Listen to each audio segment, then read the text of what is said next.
Hi, I'm Crystal, And I'm Karin. and you're listening to the Rom-Com Detectives.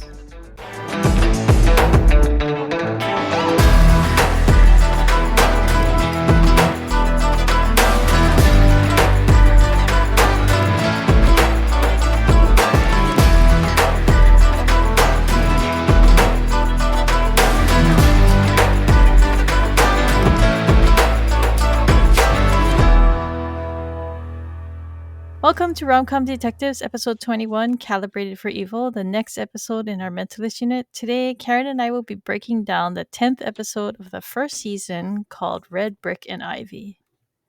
This episode originally aired on December 16th, 2008. It was written by Owen Mahoney and directed by Paris Barkley. All right, we're going to get straight into the case briefing. So, the case took place at a fictional university called Leyland State University. And it's not clear where it is, but I'm assuming they just intended for it to be in Sacramento because, yeah. And title relevance. The motive for the murder turns out to be to save the school, and red brick is a term used for colleges modeled after Oxford and Cambridge, and Ivy is a term also associated with college campuses like Ivy League, stuff like that. So The victim and cause of death, we have two murders. The initial one is Alex Nelson, a professor or researcher. He's poisoned with hydrogen cyanide. And later in the episode, Carrie Sheehan dies of apparent suicide that is also cyanide poisoning. So the CBI gets involved because Jane is specifically requested by Sophie Miller. And the motive, as mentioned earlier, this is an academic situation, and ultimately there's a risk of exposure to falsified research that could ruin the school. There were kind of a lot of guest stars on this one. There was Lawrence Pressman. He played Stern, the killer.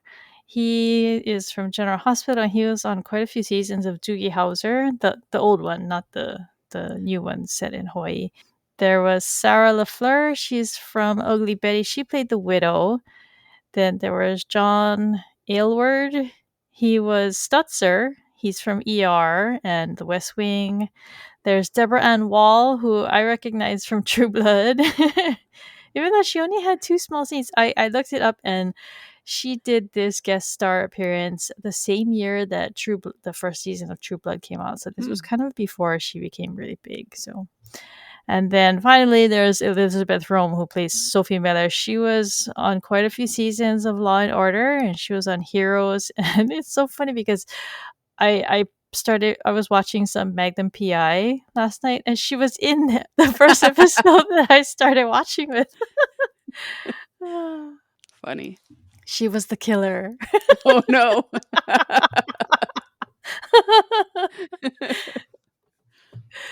Okay, Jane's skills in this episode, not too many, although he did do like one of his like acting cons with like Yeah. yeah. I almost What put that else? on there. Jane was acting. His big acting skills. Hypnotic suggestion. He does this to the widow, and then you put sleight of hand. What is that one?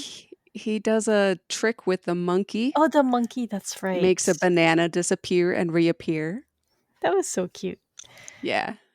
All right, we'll get into the episode breakdown. So it starts off at a neuroscience symposium. The victim, Alex Nelson, is called up to the stage, and then he just collapses, and Sophie Miller runs out of there looking very guilty. Yeah, she does. And then it goes to the CBI. Rigsby answers his phone, and he tells Jane, who's walking by, that the call is for him, that it's someone named Sophie Miller. And like Jane had, I don't know, he had initially like kind of like dismissed the fact that somebody was calling for him, right? Yeah. But then when he hears it's Sophie Miller, he looks bothered, and he declines the call again. But then he changes his mind, and he actually goes to his desk. We very rarely see him using his desk. Yep. He actually has a phone there. Yeah. But yeah, he picks up the phone and he talks to her, and Cho and Rigsby look a little worried. And I don't know, what do you think? Is it just because of how he looked? He looked flustered. Yeah, I'd say so. He was just not acting like himself, I think, Mm, several times in this episode. yeah. So then it goes to Lisbon's office, and he sticks his head in and he asks, "Oh, if it's a murder investigation on a state campus, can we take the case?" And she says that they can, but they have to like muscle their way in. So this is kind of like a hint that like Lisbon's gonna have to be like put on her bossy lady hat. So he does ask her for a favor, and then they go to. I'm not. I was trying to look at like where what the name of the police station was that they go to, but I couldn't see anything. So I thought maybe it was campus police, but I Yeah, don't I know. wondered that too, because it seems like a pretty small operation. Yeah, yeah. It looks like almost like one of the small town sheriff's office that they work out of sometimes. Yeah. But when they get there, they're watching as Sophie is questioned about hydrogen cyanide, which is what's you. It was in his water bottle. I guess he took a sip of water Hmm. while he was going on stage, and then after that, he collapsed. So she's kind of bossy too, like right away. She's doing that Yeah. like academic thing that I used to see in a lot of people, where she's just like, "I want you to trust me as Dr. Miller." Uh huh. And they lay out like why she's a suspect and why she's in hot water. And they actually reveal some kind of surprising things because she kind of looks like, you know, she looks like a uptight academic person, but then they like talk about how she assaulted her ex and she made death Hmm. threats and they had restraining orders against each other. So, oh my God, it was like not good between them. No. And then, especially when I mean, we don't know yet what her relationship is to Jane, but once Yeah. we find out that she's a psychiatrist who helped him, it's like surprising that she doesn't have her life more put together. Yeah. So Lisbon asked Jane what happens if they take the case and she's guilty. And he's pretty confident that she didn't do it because she said she didn't do it. And he insists that she wouldn't lie to him. But Lisbon, she still wants to know, like she pushes for a theoretical answer. She wants to know, well, what if she is guilty? And he says that if she is, then they'll catch her, they'll punish her. So I like that Lisbon is pushing him here because she can sense that this is like maybe a blind spot or a weak spot, even though she Hmm. doesn't know the basis for it yet. So, but yeah, so she outright asks, because I guess there was like a conversation between them that they don't show. She says, "I know I said I wouldn't ask, but I'm asking." Right. Yep.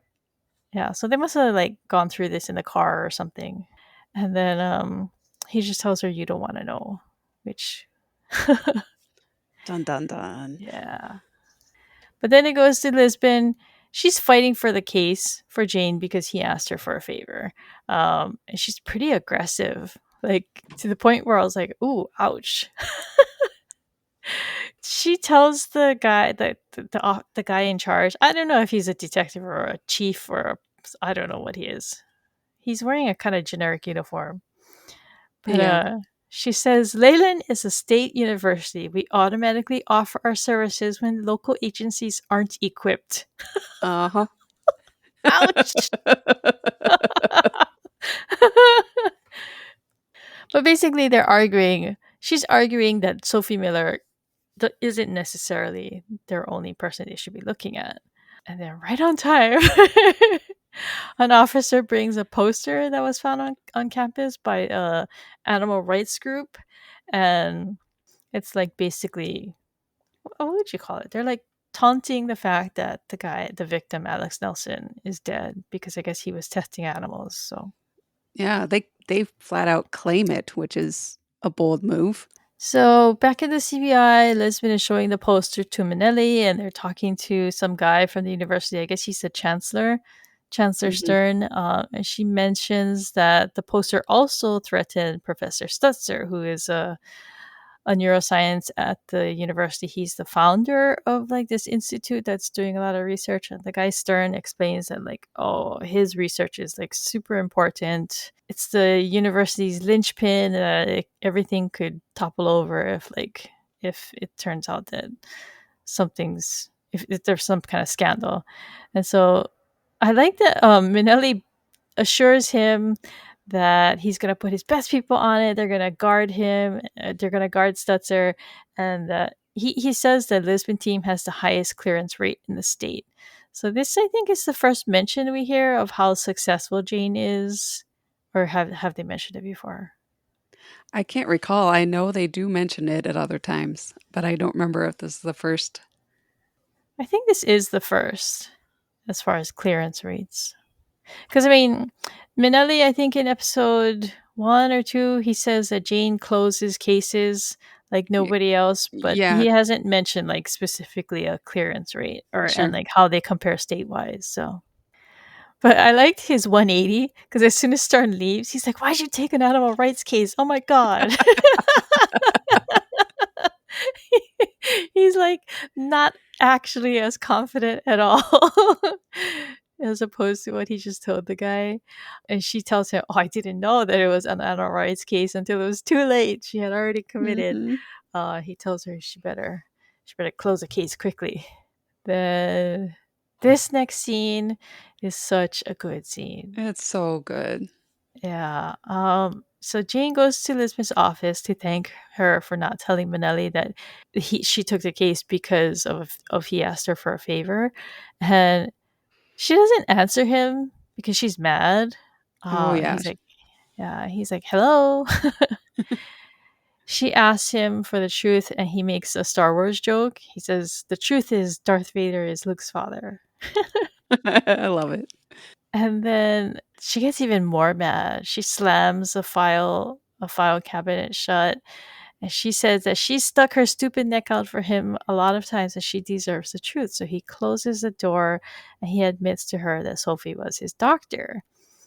And this conversation between them was so like it just takes such a turn because he's joking, he's cracking Star Wars jokes and he's trying to like do his usual thing with Lisbon, but then it's like a very rare moment when Jane is truly honest with Lisbon. Yeah, he's vulnerable. Yeah. And Simon and Robin were so good in this. Like the way that his mouth moves and like how embarrassed he is and because he's telling Lisbon that she was his psychiatrist and that he tells her about his stint at the mental institution and she's taken aback because it's not on his record. And he admits that he somehow got it struck from his record. So, which I guess he did so that he would be able to secure his job at the CBI and because he's embarrassed. Yeah, both are good reasons. Both are valid. Yeah. But Van Pelt interrupts.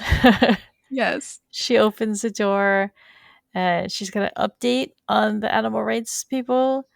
Cho says that there was no way for them to trace the water bottle because of they don't have like video coverage and it's a very common water bottle brand that's used all over the campus.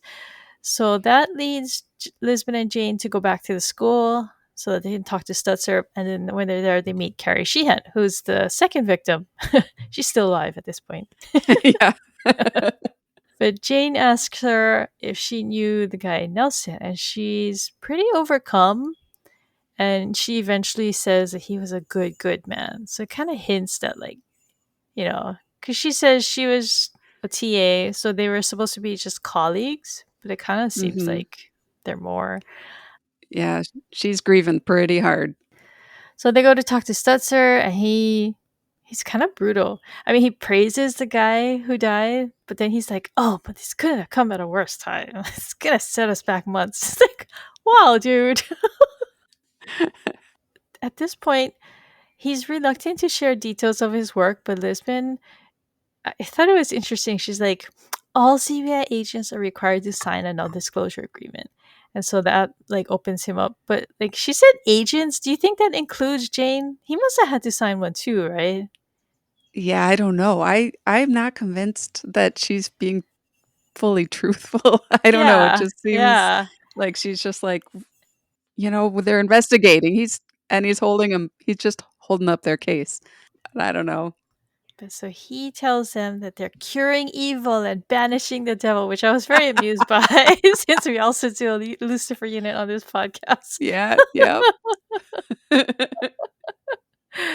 uh, But he claims that they've identified the area of the brain that controls moral decision making. And I actually really like this aspect of this case because I thought, like, we'll go into it more later, but like parts when they get into like the lab and things like that, it's pretty cheesy.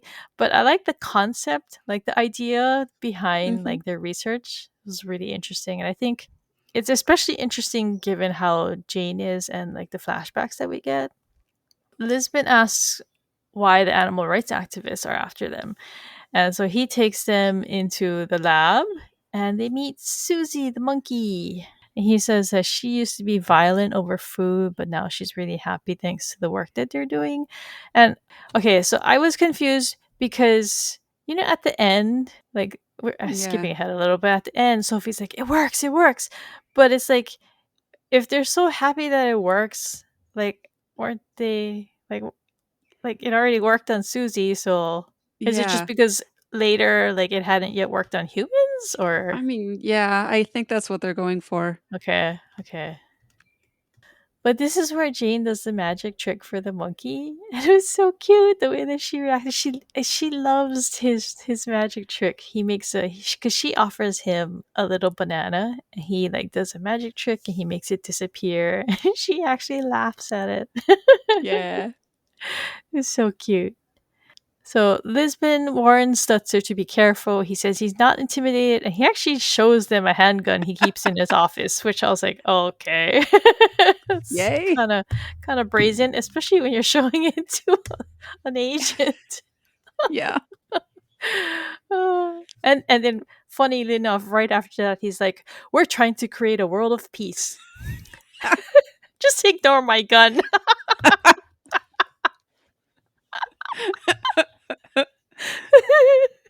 But then he takes him to another room and shows him how they're testing the engine on people. Okay, so I guess they had tested it on the monkeys, and I guess he mentioned some other animals that they tested it on too, and then they moved it on to people once they found success, I guess. Yeah, I don't know if they tested it on the other animals. He mentions rats and pigeons. Yeah, I How would told you them. how would you test morality on a pigeon? I know.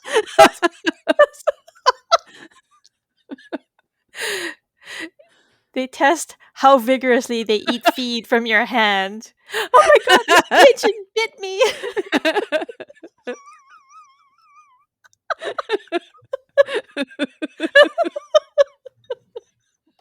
Oh my god. So before we move on, I wanted to mention that I really liked Jane's interactions with Stutzer. He was being really snarky with him, and he would be like, "Oh, humor." It was a nice contrast because it showed how like what is a good word for it? Like he's kind of a fuddy duddy, right? Yeah, I'd say so, Being an yeah. academic, so like, and Jane is just very smooth with his little digs into him. But yeah, I like that Yeah. little touch. Stutzer does not even use contractions. Oh, really? I didn't He notice has a that. very particular way of speaking. He has a Uh, yeah, very interesting characterization.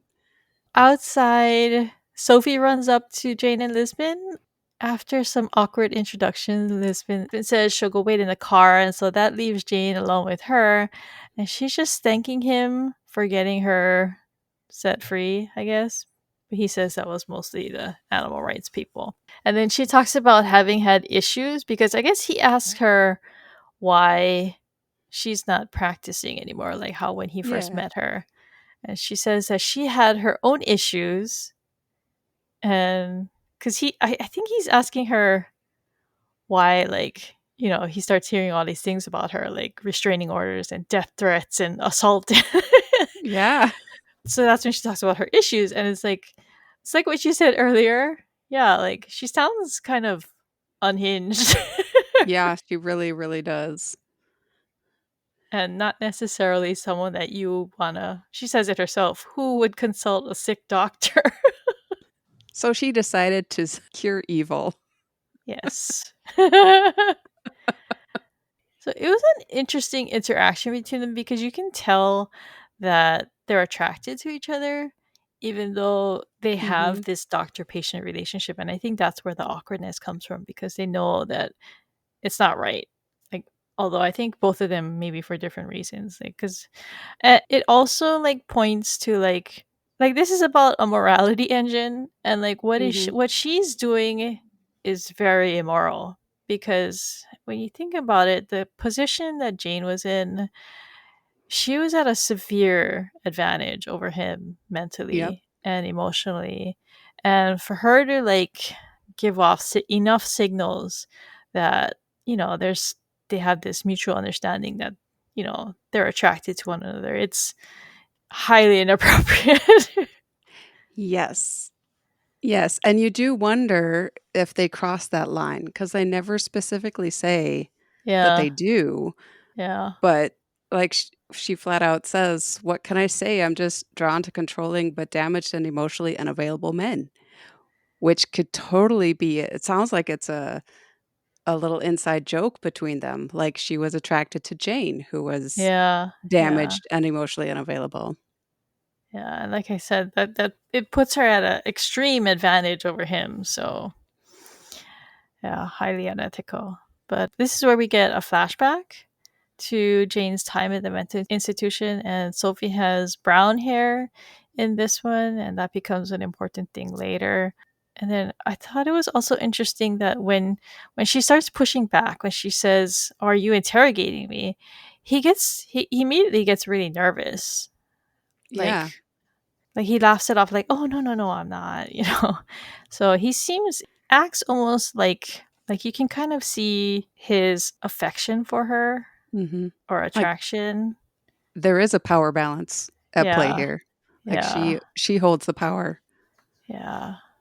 And Jane talks about this later, so and I wanted to note that like people on the subreddit often talk about better matches for Jane than Lisbon in Christina and Erica and Lorelai.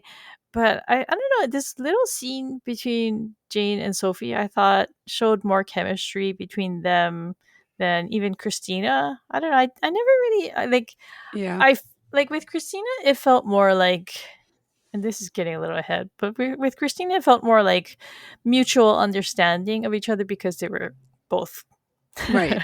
both psychics, and so I don't necessarily feel like they had chemistry, but I could sense some between Jane and Sophie. So, Mhm. And I've definitely had conversations about Sophie Miller that hmm, how that it's an inappropriate relationship.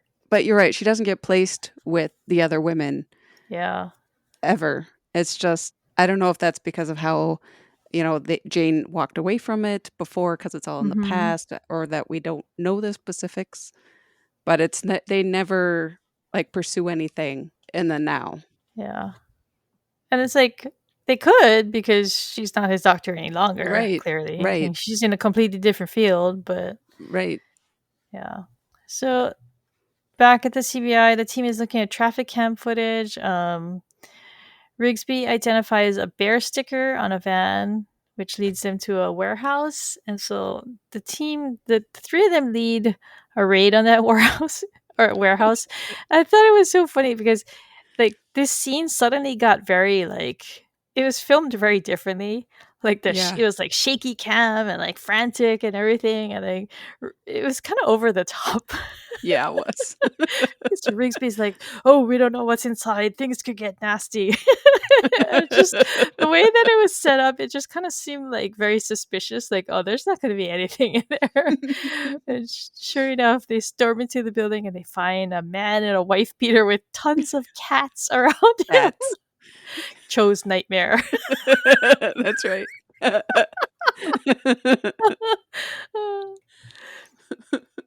But so they bring that guy back to the CBI, and Cho is questioning him. And oh my god, this interrogation was so hilarious. But did you notice that he's just? I don't think they take him very seriously because Cho's just Nuh-uh. talking to him at his desk. Yep, He's in the not. He's not. bullpen.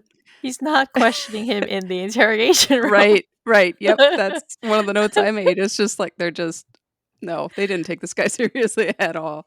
Meanwhile, Rigsby and Van Pelt are just whispering over at her desk, like, "Oh, he's crazy."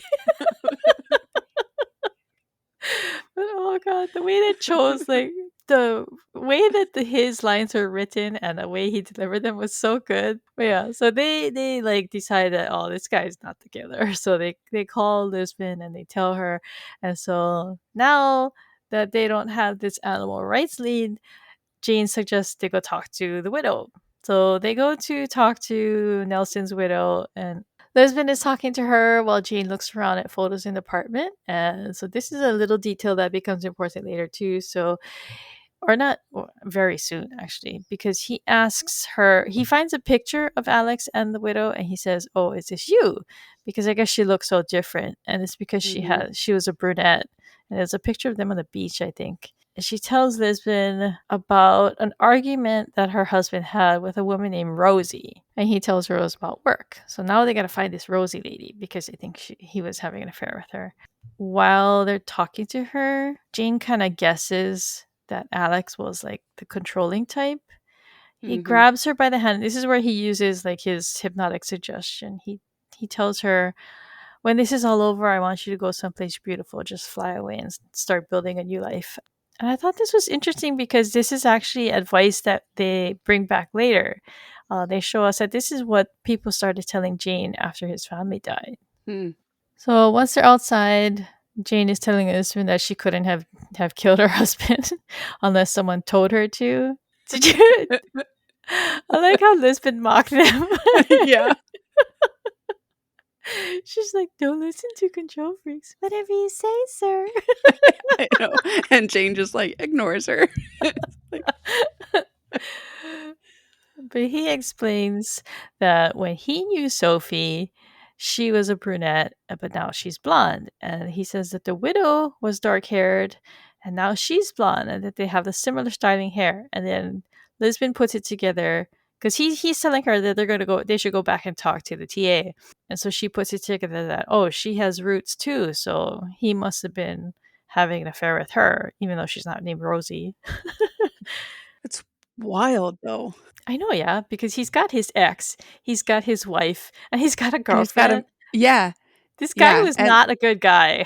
yeah, like he's been divorced from Sophie for 2 years, I think they say. And he has Yeah. a new wife and a And yet mistress. his girlfriend works with his ex-wife. Talk about morality engines. Oh, right. That dude's one is broken. Let's calibrate this guy. But I don't know why, but they somehow end up at her house. I guess maybe they skipped over some things, like she wasn't at school, maybe, and she hadn't, I don't know. Maybe like there was some scene where they're like, "Oh, we haven't seen her in a couple of days," kind of thing, or I don't know. Or unless she lives on campus, Oh, maybe, yeah, since she's a TA, maybe. I don't know. They maybe, don't. yeah. It's a nice house, though. Yeah, it doesn't look like a dorm. So Yeah. I don't know. But so they knock at her door, but it's open. She calls out, and then they find her dead with a suicide note and a bottle of poison. And the medical examiner confirms that it looks like it was cyanide, just like the first guy. And then Van Pelt finds a photo of the girl Carrie and the first victim, Alex, showing them in bed. And then outside, Stern, the chancellor, is telling Lisbon, "Oh well, it's not very good, but at least it's over." And Lisbon and Jane share a look here because he seems really eager. Or is it because they must have told him that it was suicide? So she tells him that they're not done investigating. He's just like, "What do you mean, possible suicide?" But I think this is kind of where they get suspicious. Something's not Yeah. right. So the next day, and I say next day because they've changed their clothes in the next scene. Lisbon is holding up a different photo of Alex and Carrie, and so I guess they must have found a bunch of them, other than the one that Van Pelt showed us. And she explains that the suicide note was too short because women tend to explain themselves. I did wonder if that's Yeah, true. it's an interesting note. I don't know. But Van Pelt says, she had enough medication in her house to just kill herself painlessly, so she doesn't understand why she chose to go in a way that's really painful. And, Jane suggests that, oh, maybe she wanted to punish herself for killing her lover. But this is where Lisbon and Jane start getting at odds with each other because she thinks that he's just going out of his way to protect Sophie instead of actually just trying to catch whoever did it. Because now that they don't have the animal rights guy, now that their other suspect, Carrie, is dead, all the Mhm. suspicion is back on Sophie. So Jane suggests, okay, let's go ask her. And the team looks really awkward. And I thought this was just because the energy that I got from it is just mom and dad are fighting. Oh no. And I think that's cute because, I mean, he's just a consultant and they're the agents, but Yeah. it's clear that they lead the team. Like I said, they're like mom and dad to the team, right? So, Yep, I would say so. And this is a very Jane-centric episode. He gets yeah, yeah. so much of the story. And I think it's important to note too that the junior team doesn't know a lot of things about Jane. Like Lisbon is privy to more information than they are. So, Yeah, they don't know about who Sophie is exactly. yeah, yeah, because he specifically told Lisbon in confidence with the door closed. So, and I don't think that's going to be anything she shares. So, but so when Lisbon asks why he's so combative, he seems to like show that he might be angry, like because Mhm. he started off the episode saying that she would never lie to him, and he was very confident that she's innocent. He's just gonna help her out, kind of thing. So I think the idea here that maybe she did lie to him and she fooled him upsets him because, I mean, like we talked about, she was his former psychiatrist. She helped him get better. And so he feels like he owes her. And so, I mean, it would make anybody feel foolish, right? Yeah, To have someone call on them knowing that they have this history and then to be deceptive about it. So, yeah. He credits her with saving his life. yeah, yeah. So at the Sutter lab, Sophie walks them. They're like testing their engine thing on a human subject, and so she walks him through the experiment. And Jane is really excited. He's like, "Oh, I wanna do it," and he wants to do either controller or like subject. He says he'd love to do both. So they take her into her office to speak to her privately, and once she's there, we get to see a bit more of her fiery personality because she admits that she knew that Carrie, I guess, is like in, I don't know if people have ever worked in like this kind of environment, but basically an assistant. I don't know why they call her a TA. I would have thought she would be like an RA, like research assistant, Research because assistant. Yeah. because TA would be teaching assistant, and I don't like Stutzer doesn't seem like the kind of guy who teaches classes. He just seems like a pure researcher. So I don't know. But basically, people like that are basically shared around that environment. They assist, like they say that she's Stutzer's assistant, but because Alex and Sophie are under him, she basically assists them too, which Mhm. makes the affair between Alex and Carrie especially bad because he's basically her boss. So Yeah. And then we learn that Carrie was basically bragging ab bragging, about, sleeping with a married guy, but not saying who it was. And I don't know if Sophie really didn't put it together because she would have seen Carrie change her hair and yeah, do all the things that she knows that Alex likes likes. and demands, apparently.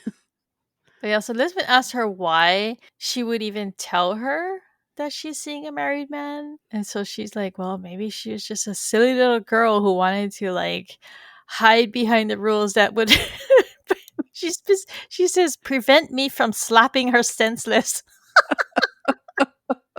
Like, oh, damn. Oh, I don't think this is a very healthy work environment. No. And I think it's best that she not be treating people. She does have issues, like she Oh said. my goodness. So while they're there, though, the door is open to the animal lab, and Lisbeth asks who Rosie is. And in the other room, the monkey starts reacting. So Jane's like, oh. what's that? And then they keep talking, and then Lisbon says the name Rosie again, and the monkey reacts.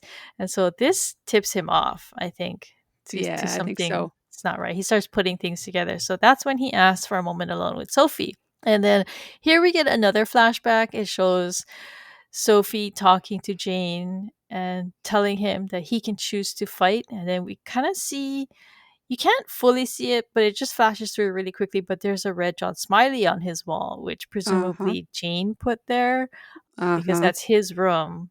Although it makes me wonder, like, where he got the red from. Right? That's messed up. I know. Like, He I didn't want to think about it. I was like, oh my God, did he like harm himself and then right? paint his wall? I mean, it's definitely a way to show that he was in a very bad place. Yeah, he was in a dark place. But I mean, this reveals that without Sophie Miller, we wouldn't have this revenge quest. We wouldn't have this show because she Mhm. tells him, "You're in control. You have a choice. You can choose to let evil defeat you, or you can fight back. You can fight, or you can give up and die." And that's what got him started, right? This is basically where he gets the idea for his quest. Phew.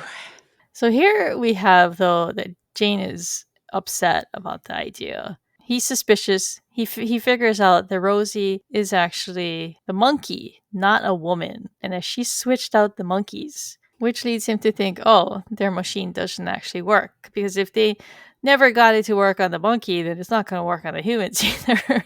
Right. But she admits that they've been falsifying data for a year, and this is bad. Very, very bad. Because I mean, a lot of things are going to be coming out of what they're doing. They're going to be getting grants. It's like money, and they're going to be writing papers and putting their name on things. And Yeah, yeah, because it's they bad. yeah, they set up at the beginning how important this institute is to the school. Yeah, yeah, Everything is hinging on them, and they've been faking it. yeah. But and he asked her, like, why are you lying about it? It's eventually going to be discovered. It's not. It doesn't work because yeah, I mean, it seems pretty quick to disprove, right? I mean, if you test it in like an actual environment. I don't even know how they would apply this thing to Stutzer's world of peace, but when there's when there's no world of peace, it's going to be pretty clear that it doesn't work. Because if they, like, take it into, like, a prison, say, Yeah, and try to yeah. rehabilitate, I mean, what if, these killers or whatever, play along and pretend to be cured just so they can get Mhm. out on good behavior, and then nope, wasn't real. Or like even for like monetary compensation, because when they do studies like these and they do like tests and things like that, they often pay you in small Yeah, compensation. So I mean yeah, that and that is carefully like monitored by departments in the institution because they don't want, you cannot offer people so much money in compensation that it's going to affect your results basically. So that's a very tricky situation. But yeah, so she insists that they're on the verge of cracking it. So I guess her justification is that we're almost there. So if we just keep faking it, we'll make it. oh, no. Her issues go deep. But she seems to have genuine admiration for Stutzer. She says he's a genius and this is the culmination of his work. But it's just like, lady, you're like setting this guy up to be like the laughing stock of his academic community. I mean, Uh-huh, yeah, yeah, that's not going to go well for him either. Because I mean, when it comes out, all this stuff, maybe he didn't falsify data himself, but people are going to look at him like, "Oh, you're the lead. You should have yeah. known. This is a project. This is your institution. You should have better oversight. You should have known." So yeah, yeah, he's not going to come out of this unscathed. So, but Sophie reveals that that's what Alex was going to be doing at the symposium. He was going to confess because he's such a bastion of morality.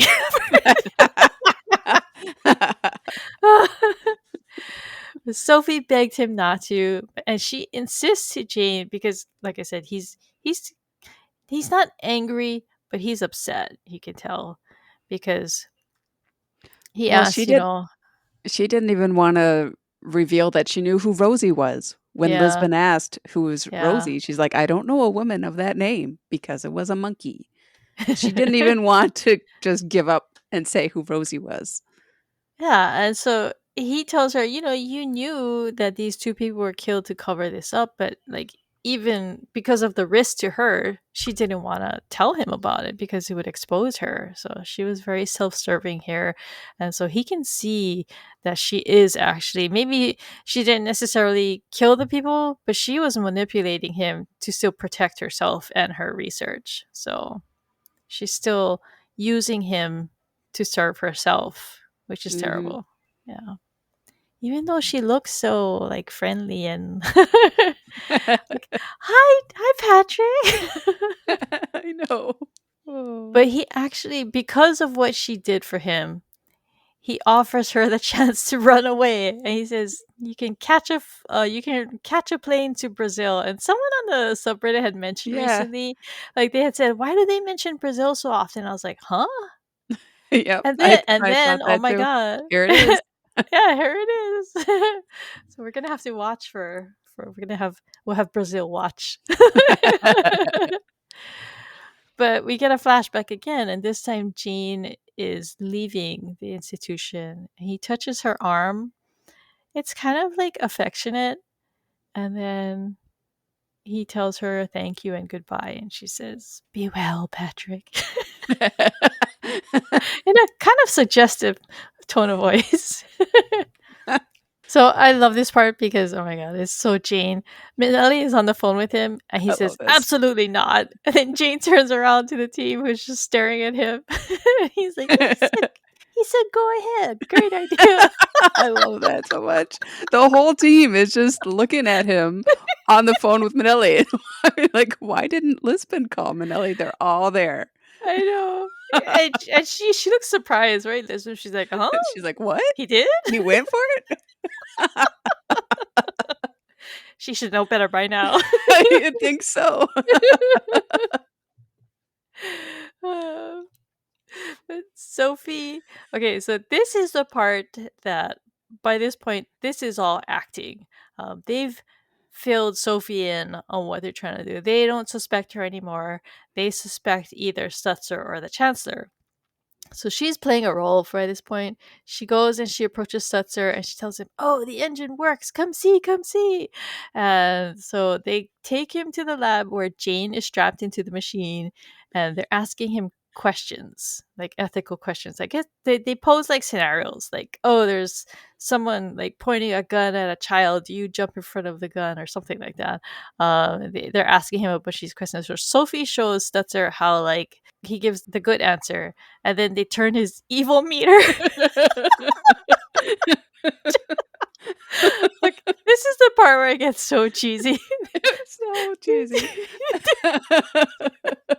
They turn his evil meter on and then like they ask him a question and he just he gives the evil answer. I I was love just how like, these test subjects are all like flatline answers. I mean, like just yes, uh, no. uh, Like there's and no emotion why behind do it. they make them wear like sunglasses? Is it like I sensory know. deprivation?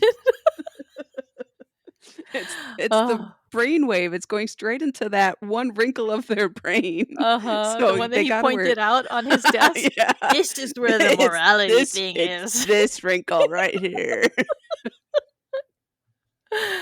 uh, like I said, I like the concept of the research, but the execution is just so ridiculous. Like the asking questions thing. I mean, how do you know they're being honest? Right? Right.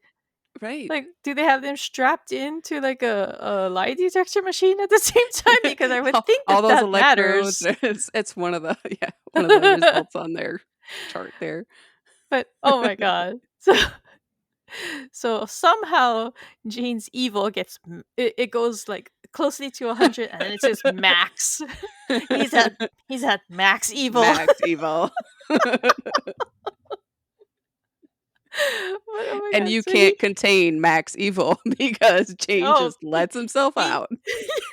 And he leaves. I loved how they're like, no, wait. And Sophie goes, but he's been calibrated for evil.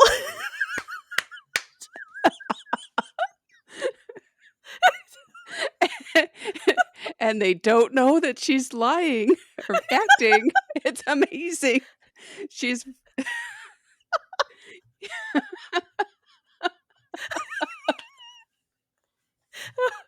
I'm crying here. it's so good. It is. It's so amusing. Okay, so they follow him into the office and he locks the door. And I don't know where this combination lock for the door came from, but it's there. And Jane knows it. And yeah, exactly. Jane knows the combination. I guess Sophie must have given it to him, Must right? have, yeah. But they don't question it. They're like, hey, how do you know how to lock that door?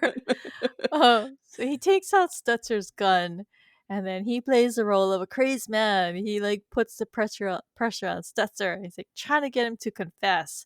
He says, Mhm. "If you don't confess, I'm gonna kill Sophie," and then he just shoots her. When I first saw it, I was like, "What the hell is going Right? on?" But I mean, they quickly show us that all is well because Lisbon hears the gunshot and she like barely flinches. Joe is Mhm. reading a book, and Yep. Rigsby offers him gum. They don't Yep. show what Van Pelt's doing. I don't know. What do you think she was doing? She's just looking at her nails or something.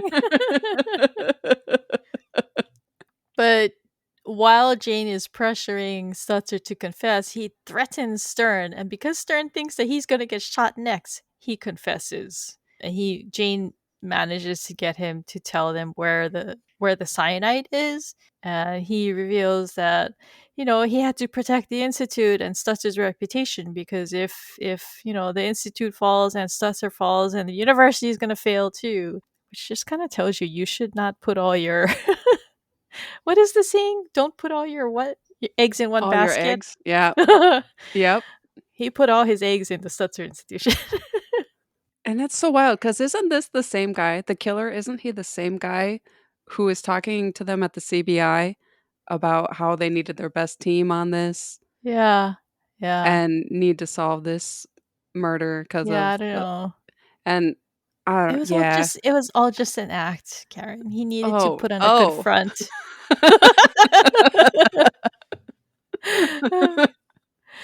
But I liked what they revealed here because after he confesses, Jane, like, he lets Lisbon in and he helps Sophie up. She's not dead. And he's like telling her, see, Phew. the blood was good. It's always the little details. And he's just really giddy because I guess he's so excited that his little con worked because it Yep. got the confession. But meanwhile, Stern is like, this is all inadmissible because he was just saying anything he needed to do to save himself from Jane, who was acting crazy. And what does Lisbon say? She says, I'd hate to be a state's attorney because Jane pulls crap like this all the Yep. time. Yep. uh, but Jane says that even though it's like he admits that it's inadmissible because he was under duress when he did it, but he says that the cyanide is actually the important bit. And okay, so this does not line up for me because this one's like, we have agents at your house right now with a search warrant. I was like, what? But they didn't Because know for sure it was him. yeah, I mean, Jane literally says later, like, "Oh, I thought it was He tells Stutzer, "I thought it was you." So did they Yeah. secure warrants for both of them? Why would they? No, they wouldn't be at his house because he literally just told them seconds ago that it's at his house. Go, Ah, go, go. It's at his house. Go. and Find the cyanide. Quick. okay, so I do want to talk about like was it out of character here for Jane to be just casually firing a gun and fake killing Sophie? Because even though you use blanks, it still makes a bang, it still has a kick, Yeah. and it's still dangerous. You can actually still kill someone with a blank. So I don't know. Well, and for me, it's how we don't get to see any of the setup. So, Yeah, like, all of the steps they would have had to take to, you know what, this is Stutzer's gun from yeah. his safe. So all this, yeah, it's pretty wild. Yeah, because I went back to go look, and they don't show Jane loading anything into the gun. Mm-mm. He just takes it out of the Yep. cabinet and Yeah. he like points it at S them right away. so that's a So lot of trust that they got all those details right when they were yeah, setting up that we don't get to see, of course. I guess it must have been just because Sophie let them into his office She and must opened the have. cabinet and gave them Yeah. access to the gun and everything. So I she helped set do everything and up. I do enjoy the wink that Jane Yeah, gives I took Sophie. a So screenshot of that. we nice. So we do have the inclination that it's a fake at that point, Yeah, that they're playing it up. yeah, So at least they give us that little heads up, I guess. yeah, yeah. He's not actually crazy. He's not actually calibrated for evil.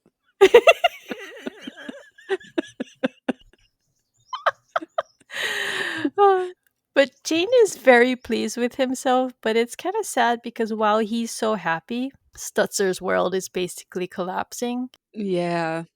because he realizes, Sophie was just pretending, and he realizes that the engine doesn't work. That he realizes that it was all fake, and he says too that he just really wanted it to work. Yeah. I think that's such a good balance in this scene. Just to Yeah, bring it back to this is someone's life. This is their whole yeah. world that just crashed and burned.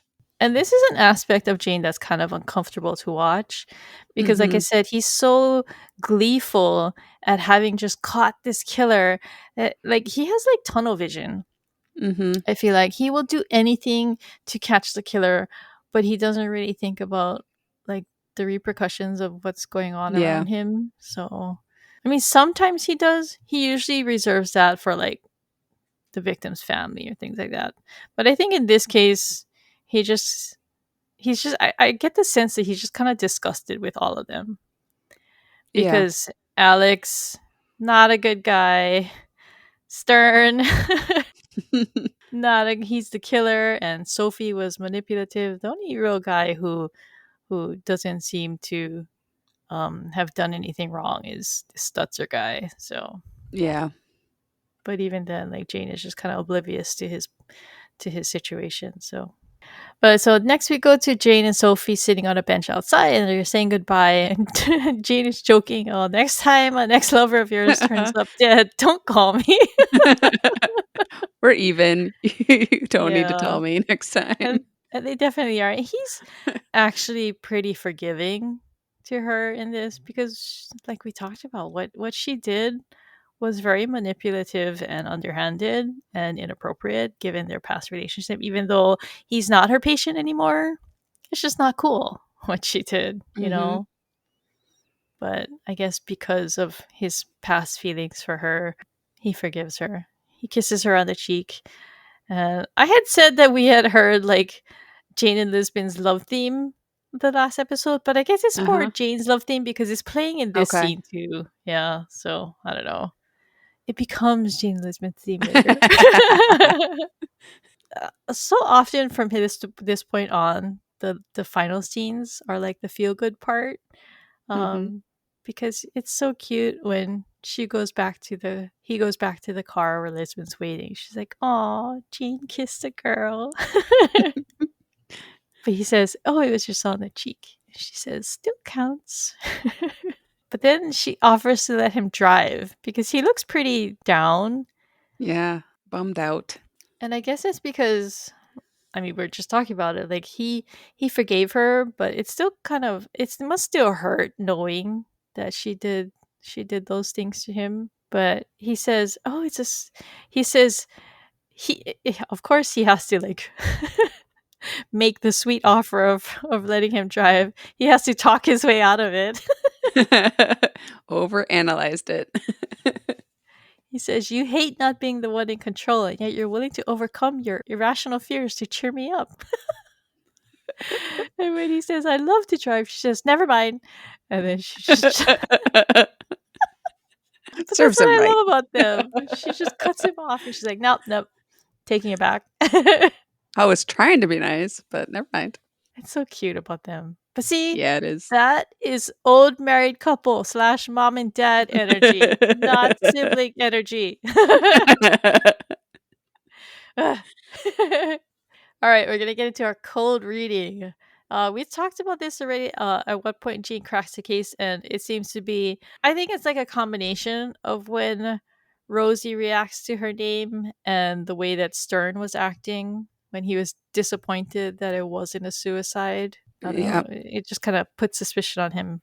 One thing I noticed is that there's a wardrobe inconsistency or a wardrobe malfunction. I don't know, but Jane, because I've said that I'm tracking Jane's suits.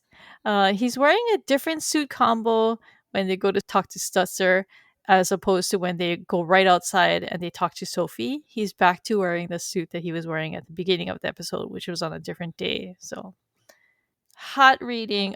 So at the beginning, they open the episode with overhead footage of some campus, and like we said, Leyland University is fictional. And I actually did. I took a screenshot and I did a reverse Google image search, and it's actually footage of UCLA. Nice.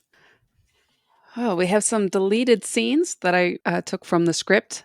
We have a fun conversation between Rigsby Van Pelt and Cho talking about the animal rights. And Rigsby talks about how Nelson and Sophie Miller were doing research for Stutzer. And Van Pelt is like outraged, like on animals. That's so mean. And Cho says, being Cho, of course, you eat them. Why not do research on them? So Van Pelt says she only eats chicken or fish, which Cho clarifies no cute animals. And Van Oh Pelt my god, says, right. And Rigsby says, chickens are cute. that's so funny because I was just thinking chickens are cute. But Van I'm Pelt with Rigsby. disagrees. Van Pelt says they have beady eyes. And at that point, they get interrupted. You think chickens are cute? They can be. They can be. Yeah, I I also think agree. they're. They can I be. also think they're very stupid. So uh, we have a lot of chickens around where I live. I talk about this on Discord a lot, but there's a feral chicken problem going on around here. Oh my god, they're everywhere. See, Chicks are cute. we have turkeys. We have turkeys Oh, around here. really? Yeah, wild turkeys. Wow. I got another scene. So at one point, I believe it's Stutzer who says, "Do you know what your soul is made of?" Talking to Jane. In the episode, he says that children's line, it's snakes, snails, and puppy dog tails Yeah, or yeah, something. What little boys are made of. yeah, yeah, yeah. In the script, he says something like really high quality chocolate ice cream, but invisible. Okay. Yeah, so random. Yeah, I can see why they changed that. Yeah. Like the high quality chocolate ice cream, I can see, but why is it invisible? Right? What? Because it's your soul? You can't see your soul? I Oh, don't know. okay. Yeah, not working for me. No. In the script, it states, with a flashback that it has been 5 years since Jane was institutionalized. In the initial meeting with Sophie, she says she's gonna help him get better, and he answers, "Good luck." Hmm, that's sad. Yeah. And at the end here, when Jane gives Sophie the chance to run, thinking that maybe she did have something to do Yeah. with it, but she stays and it says she had nothing to do with the murders. In the script, they go a little further and Sophie thanks him for giving her this chance to run away. Like, I think that's the finest thing anyone has ever done for me. And Jane says, if you had walked out, I'd have counted to 100 and sicked Lisbon on you. I wish they had shown that. I know. I wonder if they filmed that. That's a good one, yeah. I think that would have fit in. So Yeah, I mean, it on a big way, it shows his changing loyalty. yeah, yeah, That he trusts Lisbon now. yeah. Don't mess with Jane because he'll mess with you right back. Okay, rewatch checklist. Jisbin moments. There were a few, like notably the one where he tells her about his institutionalization. That was a really good scene between them. It gives her a different side to Jane, I think, that she had not previously Yeah, considered. Because I guess at this point we can assume that she just sees him as this outwardly cheerful and happy guy on his exterior who's acting like this with a vengeful quest behind him. But I get the impression that she doesn't really see him very often as vulnerable. Right. And so, because she looks Yeah. very affected by his confession, like Yeah. almost because when he tells her that Sophie was his psychiatrist, she's just like, but you hate psychiatrists, like it Yeah. doesn't even she doesn't even comprehend what he's saying when he says she was my psychiatrist. It doesn't occur to her. Yeah. But yeah, I think that helps change her view of him, and I think that's a big turning point for them. So then Lisbon kind of sizes up Sophie Miller when they first meet on campus. She's like giving her the eye. Like, who's this? Yeah. And like, because like I guess she hadn't met her earlier, but she saw her being interrogated in the beginning, and she's kind of staring into the window, like, "Who's this chick? Why is Jane Yeah. so interested in her?" Yeah. Really trying to size her up. Just like, who is this person who has this control over Jane? And then there's the ending scene where um, Yeah. she offers to let him drive, and I guess it's not just that he looks sad. She probably understands what he's just left behind when he kissed her goodbye and walked away. So Yeah. I would imagine it would be very emotionally draining to have this yeah, piece of your past come back and yeah. have to process that and then say goodbye to it again. Well, not only that, just because he had left her the last time with a kind of a pious kind of outlook. This is the woman who Yeah. saved my life. And Yeah. then now when he's leaving her, it's like this is the woman who tried to get me to help her get away Yeah. with academic Yeah. fraud. Some reframing. Yeah. Mhm. So she's kind of fallen in his eyes, right? So that can be easy to deal with either, given how he obviously had her on some kind of pedestal in his mind. So Right. Yep. because he says, Absolutely. I owe my life to you. Okay, locations. The blue. Is that what I called it? I forgot to note it down. I don't know if I called it the blue glass building, but I mean, fans of the show know that there's the ambulance scene when Jane is sitting in the ambulance outside. Mhm. But this is actually that's actually the same location that they use for like the campus shots when they show like students walking around and things like that. So yeah, it's the same area. Punch list. We can technically add Lisbon because she punches him in the arm. That's But true. I think it's when he's like telling her about the Sophie's hair and the widow's hair and stuff like that. What did he tell her? He says like, "Bravo, Lisbon, you figured it out." So that's when Yeah. she punches him. But it's a playful punch. But Lisbon's strong, so maybe even her playful punches are hard. That's right. Okay, suit watch. There were 4 different suits in this episode again. He has a dark gray jacket with a light gray vest, a light blue shirt with medium white stripes. That's what he starts the episode with. And then later he's wearing a matching light gray suit with a solid light blue shirt. These are the 2 that I had talked about, how like the wardrobe confusion. He's wearing them at different points when they're on campus. And then there's a light gray jacket with a dark gray vest and a darker blue shirt. This is what he's wearing at the end. And then in the flashback, when he's saying goodbye to Sophie, he's wearing a shirt I think he's wearing a white shirt and he's wearing a light gray suit jacket. And it's a different one because I looked at the lapel. So Did he have a vest on in the flashback? no, no, he I didn't didn't. think so. Yeah. Revenge Watch, no additions to that one.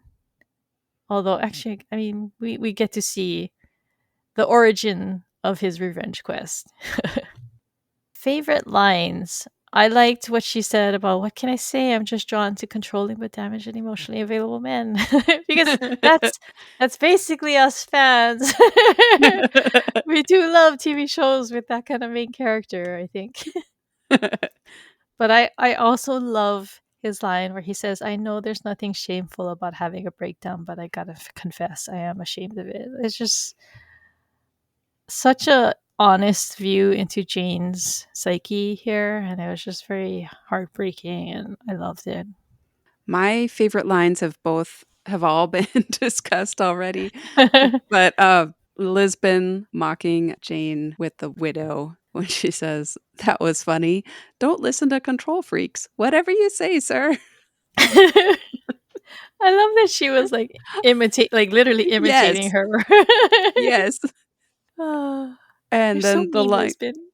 I love it. And then she says later that, "Yes, I'd hate to be a state's attorney. Jane's always pulling crap like this on them, but they always win." And I did grab a Cho Zinger of the Week, although he was they were all kind of in the background for Yeah. this episode, but, he did have that great scene, interrogating the animal rights activist. So when he says, "What kind of poison did you use? Wouldn't you like to know? I do know. I'm wondering if you do." His delivery was just so good. Oh, he was so exasperated, and I love it. I like, he's actually emoting in that scene. You can see that he's frustrated. And meanwhile, Reesby and Van Pelt are just amusingly watching. All right, we're going to take a quick break and we'll come back with our latest Memory Palace quiz.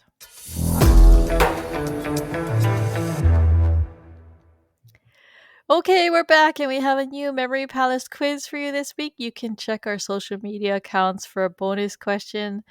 I I have not been posting them, but I will get to them eventually because I do have them. I just I haven't been good about posting them.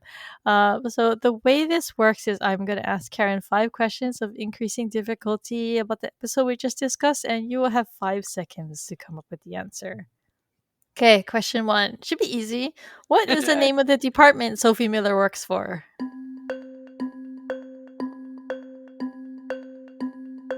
The department? Well, I don't know Is what that else to call it. The institute. the Stutzer Institute? Yeah, yeah, there you Yeah. go. Okay. Question 2. This one's easy too. What does Stutzer call the machine his institute is developing?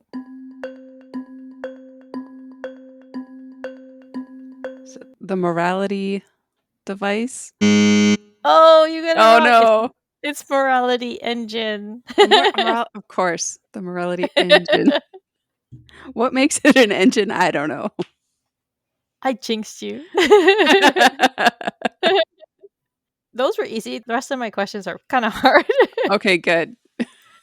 Okay, when they go talk to the widow, she's on the phone. So, what kind of flowers is his wife speaking to someone on the phone about?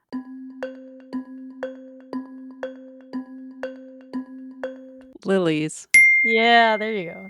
Oh, maybe not hard. Okay. Van Pelt finds a van and they spot a bear mascot. What school is the bear from?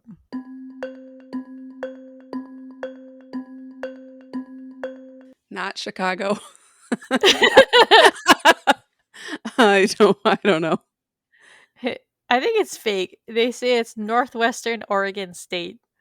Yeah. Okay. Okay, last question. When Jane is asked an evil question, how would the other person in the theoretical situation have died?